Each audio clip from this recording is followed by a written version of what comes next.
Hey, you ever found $20 in the pocket of your jeans? Yeah.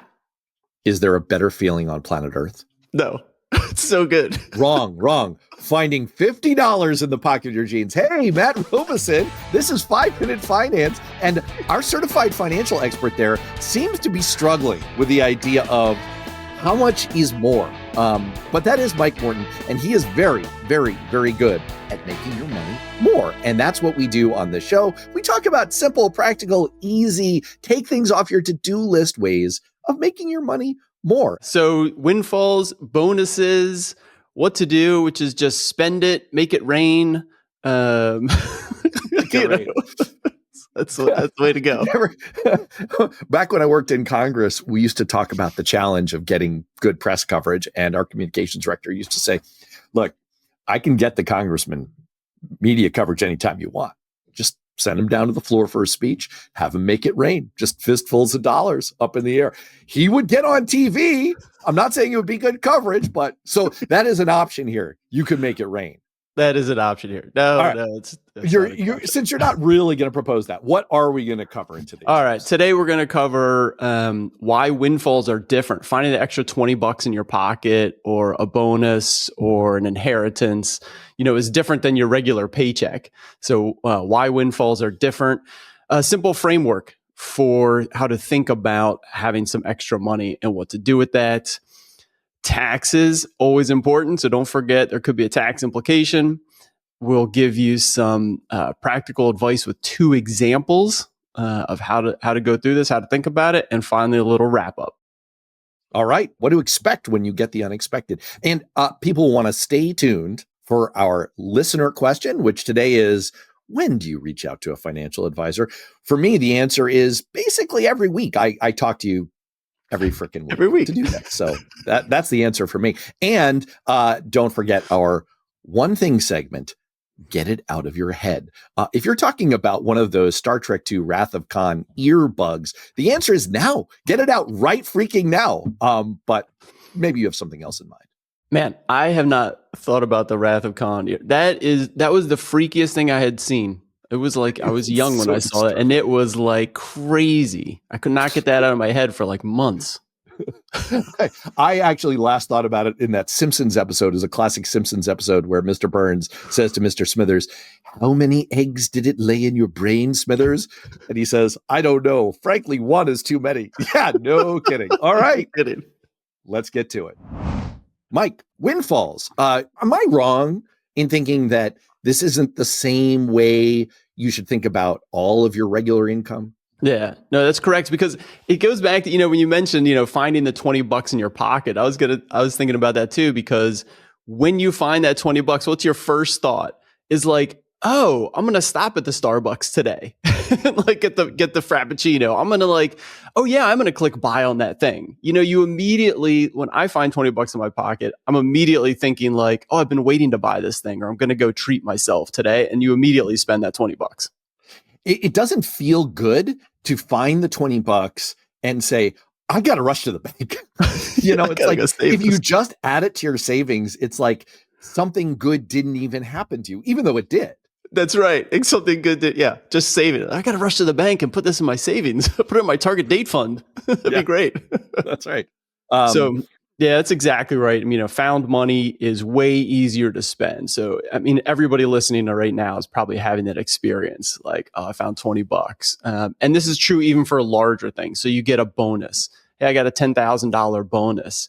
You're immediately thinking like, oh, I have been, waiting to purchase this item, to replace my couch, or whatever it is. And so you immediately, it's so easy to spend that found money, no matter what the dollar amount is.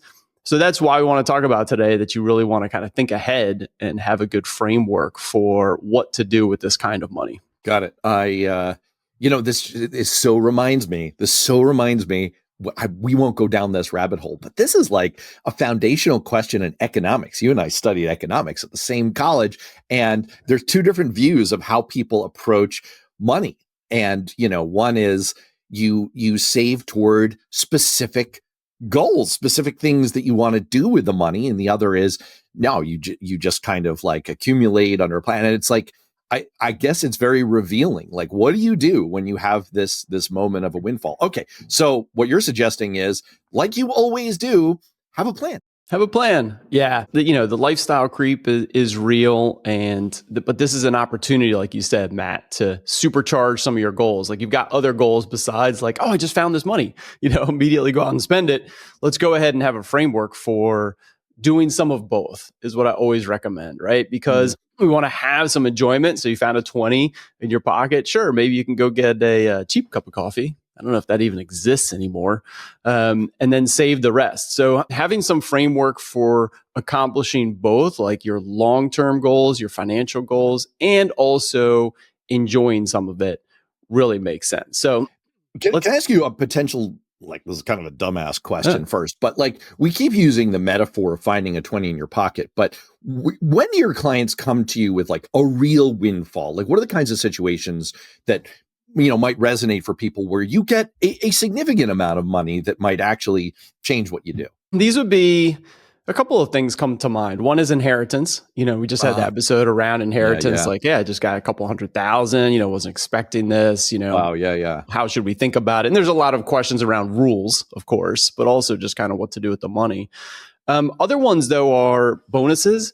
A lot of clients get very large bonuses, early in the year or at the end of the year, and really want to think about, be strategic. Hey, how should I be dealing with this? What should I do? And so that's one. And then the other is stock compensation, stock options, RSUs. They could come quarterly, yearly. Hey, I just got a new job. I meet with people that just got a new job where they're getting significant equity compensation. And now, how do I think about that? It's not part of my regular paycheck. What do I do with these things? So there's a couple of larger ones that really make people question, wanting to have this framework. Right. You don't want to just assume that you're feeding it into your regular machinery of how you do your financial life. Okay, got it. All right. So back to the framework. What's the framework? Yeah. So one of the frameworks is if you're still leveling up your financial goals, you're still trying to reach a great savings target year in and year out, like Mike says, hey, we should save about 15% of your gross income. And I'm still I'm almost there, but I'm ratcheting up. Then bonuses and raises are a great way of supercharging that. So I would say a 50-50, so, hey, I got a raise of 5% this year, put 50% towards the long-term goals. And the other 50% can just be kind of cost of living, part of your paycheck.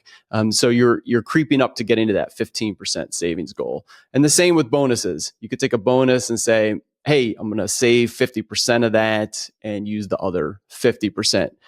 Now with bonuses, depending on the size, if it's a smaller bonus, 50% might be fine. But if we're talking, 75,000, we might, shift that 50-50, right? But that's a good starting point, especially when you're still trying to grow and build that long-term savings. Got it. What immediately comes to mind for me is you had suggested once upon a time, if you have a future thing that you want to spend on, like a vacation, trip, a boat, set aside a separate savings fund for it. I wonder if that's like a really good use case for this kind of situation here, where, even if you don't know that like you want, I don't know, you've gotten $50,000 and it's like, oh, I definitely want this boat. I don't know what a boat costs. What does a boat cost? More than 50K? I don't know. Maybe it depends on the kind wide of range. It might depend on the boat. Super yacht versus I don't like a little dinghy. People, okay, yeah, right. I don't want to buy this dinghy. That doesn't sound appealing. So maybe you put it into your future savings for spending. Like for kind of a more extravagant thing in your life. What do you think of that? I love that idea because it kind of accomplishes the spending itch. Like, oh, I just got this money. I kind of want to spend it. You could say, whoa, I'm saving towards this thing. Now I've just, really brought up the timetable. I'll be able to get the new furniture, by the end of this year rather than next year. And so by putting it into that future spending, but kind of more immediate bucket, like I'm saving for that boat, it's kind of like you've already spent it mentally. You're feeling really good about, okay, yeah, I put half away for the long term, whatever. But hey, I'm also using this for some fun stuff kind of right now, even though it's actually going towards a goal that you have. That's that's what it is. There's a tradition in my wife's family where they give each other, like at Christmas, what they call pips, present in progress, where maybe it hasn't arrived yet, or maybe Pips. it's like a multi-installment thing. And so the tradition is you print out a picture of what they're going to get. It's like a present on layaway. I kind of love this idea of, man, you know what's a product I would love from my bank is the ability to have one savings account that's just for pips, where I could earmark amounts in it specifically for, like, this is for the new furniture, this is for my World Cup dream trip, this is for, and like I wouldn't have to establish like 12 different accounts. But anyway, okay, Windfalls, pips. Bank of America, if you're listening, here's my hot idea.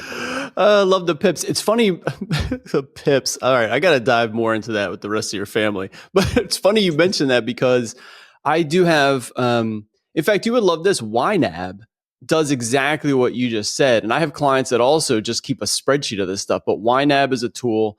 You need a budget, YNAB.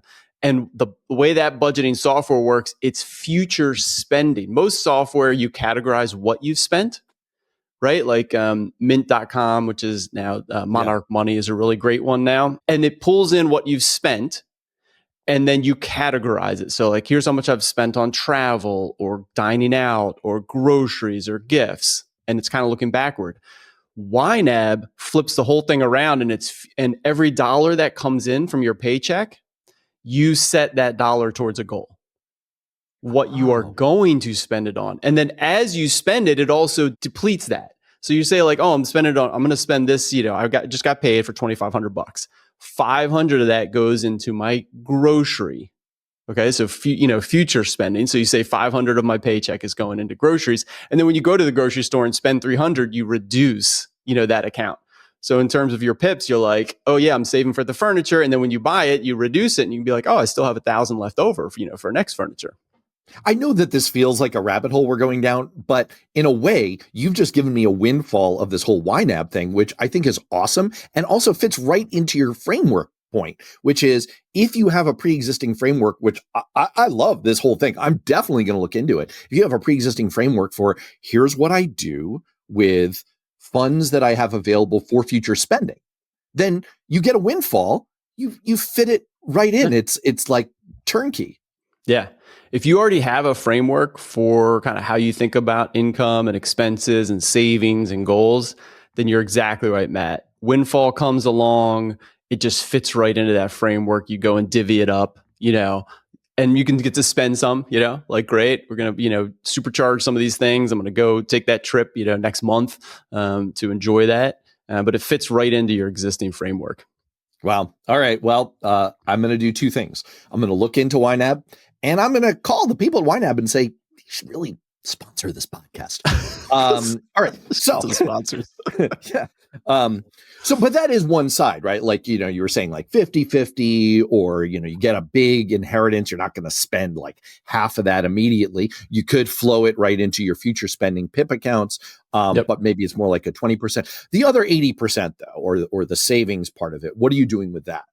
Yeah, the savings just kind of, fit it into where your goals are now. Still trying to build my emergency fund. Great. Throw it in the emergency fund.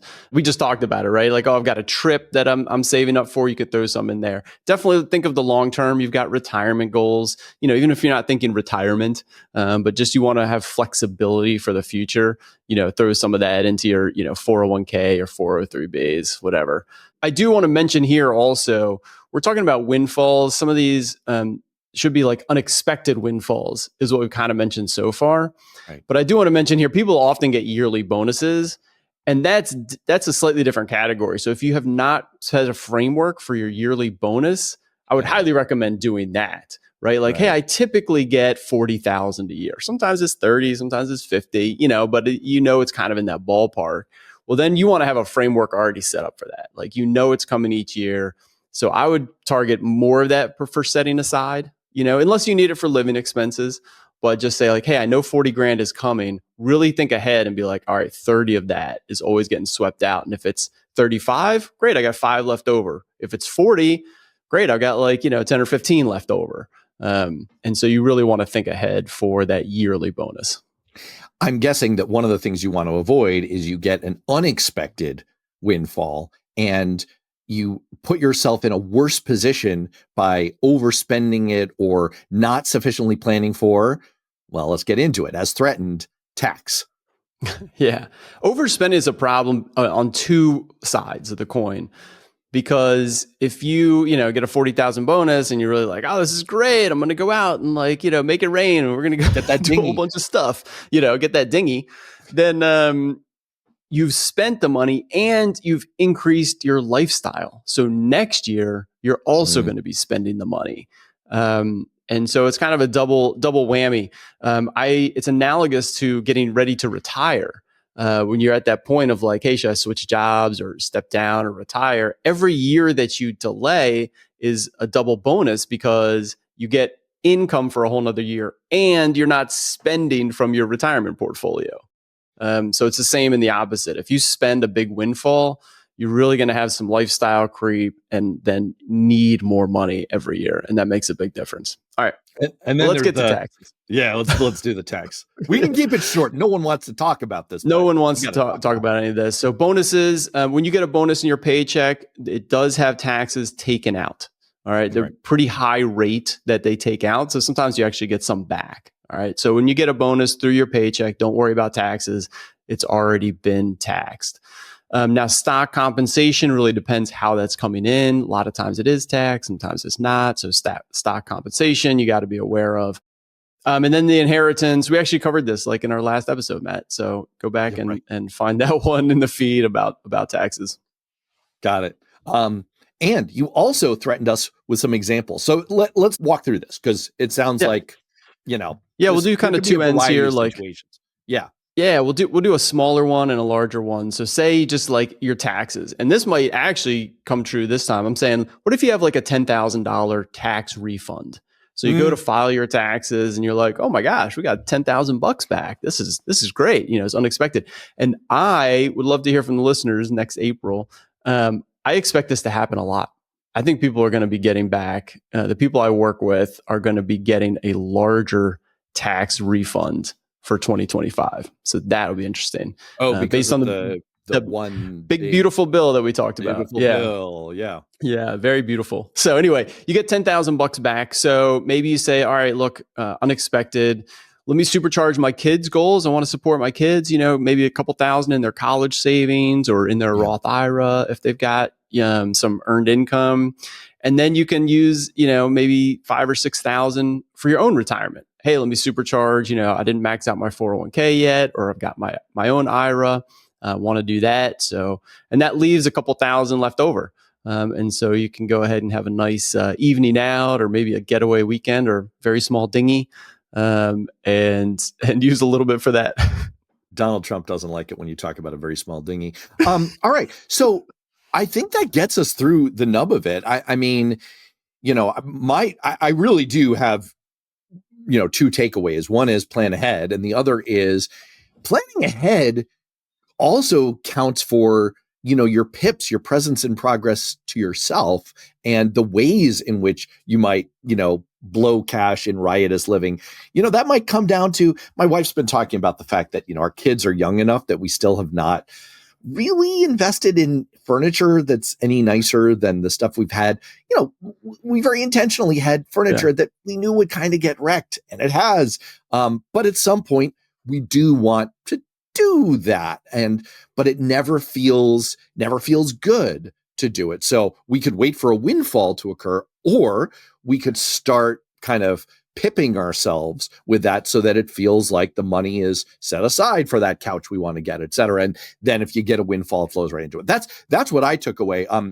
Anything else we need to cover? No, I love that. And you could also, Matt, unfortunately though, that might hurt your 2026, soccer World Cup pip. Now I'm going to wind at it. I'm going to, what I'm going to do is I'm going to say, this is how much we're putting into our savings. And I'll just have one account, so I don't have to have like 5 accounts. And I'll track it offline. Perfect. So nothing else. We got it. All right, let's go on to our listener question. All right, our listener question: if you're a client of Mike's, why are you messing around here for these listener questions. If you've got a listener question, you probably texted him in the middle of the night, like, That's right. that 3 a.m.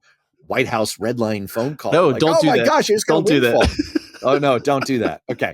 But if you're, like a regular human like me, you can email Mike at pod@mortonfa.com. Today's question is, my financial situation has changed a lot recently.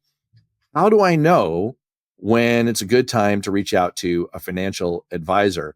That's actually a really good question. It's sort of like, it ties in a little bit to this windfall question of like, my situation has changed. Does that mean the whole approach that I have to take to my finances has to change as well? Yeah, it's a really good question. Like, it's kind of tied into like, what's a financial advisor going to do for me? And like, how can they help me? And when should I, reach out? There's no rules, of course, but typically people reach out when there's a big change. So yeah, you could have a windfall and, it's a few $100,000. You've got not only, questions on where to put that money, but also the technical, like, are there, tax implications, and are there rules that I have to do, those kinds of things. So typically it's a big life change, that kind of triggers like, oh, there's enough complexity now that I really want some expert advice, changing jobs, having babies, buying a home, all the, getting ready for retirement is the classic, have I saved enough?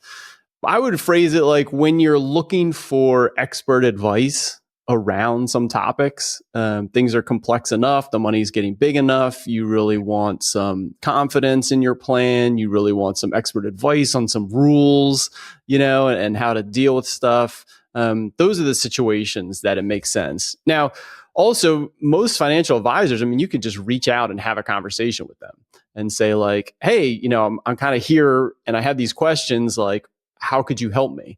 And those are free calls. So many advisors will offer, hey, you're interested in working together, like, let's have a chat and see if I can be helpful. So you can always do that. It does cost you your time and effort, right? But at least it's not costing you money to kind of reach out and see what's out there and what's available. I will just add that we've actually done previous episodes about what to look for in a financial advisor. Obviously, it goes without saying that you have views that kind of hew to the way that you do business, right? The way you work with clients that you think makes the most sense and gives the most value. So, that caveat understood. I found that episode that we did together very, very helpful for just kind of understanding the principles involved, what you might be looking for. And there could be answers that aren't the way you approach things, but that are the right answer for other people. And I think we covered that in a pretty even-handed way. So I just commend that to people because it's not a straightforward thing. I've gone through various cycles of this in my life before, and I've come up with different answers at different times. At certain times, I've wanted someone to actually kind of take a heavy hand and just sort of do everything for me and take a more active role. At other times, I've asked financial advisors in the past to just come in, give me a one-time, help me create a plan for this, help me make this big financial decision. And it was very helpful. So there can be a range of right answers for everyone. And we do have a pretty good comprehensive guide for that back in the podcast feed. And the last thing I would say on that, a lot of times people come to me and say like, oh, I really want to meet with you, but I'm not quite organized yet. Like let me get together all my stuff, which is great. We want to get organized. But don't let that be an excuse, which is the way it happens. Then I never hear from that person again because It's like they never got organized. So advisors can help you to get organized. That's one of the points. It's like, I know it's hard, we'll help you walk through the process. Anything else on this one? No, all good. All right, let's get to our one thing. Mike, this is where you remove the alien eggs from our brains. Oi, get it out of your head, man. I was thinking about this the other day and it just made sense in a lot of different areas, Matt. So I'm curious your take as well. But, there's a lot of stuff rattling around in our heads these days. The tensions have gone down. What we can hold in our head is like rapidly decreasing. But it's the classic sort of, I'm trying to fall asleep at night and stuff is rattling around. So many thoughts. Oh, I got to get to this tomorrow. Oh yeah, I forgot this thing or whatever.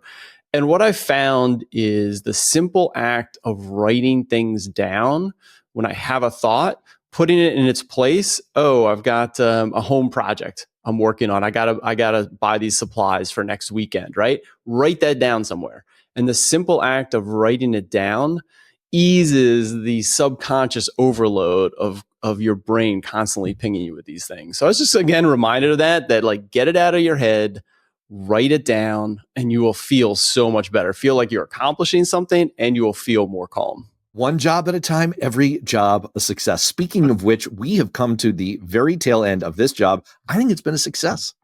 I agree. May you all find $20 in your pockets, except if you're me. I find $50 in my pocket. And with that, for Mike, I'm Matt. We'll see you next time. Thanks, Matt. Thanks for joining us on 5 Minute Finance. If you like what you heard, please subscribe to and rate the podcast. It makes a huge difference for my show. You want more? Find Morton FA on Substack. If you have a comment or question, please email pod@mortonfa.com. Until next time, thanks for tuning in. This recording is for informational purposes only and should not be considered for investment advice. Opinions expressed are as of the date of recording. Such opinions are subject to change. I cannot guarantee the accuracy or completeness of the data presented here.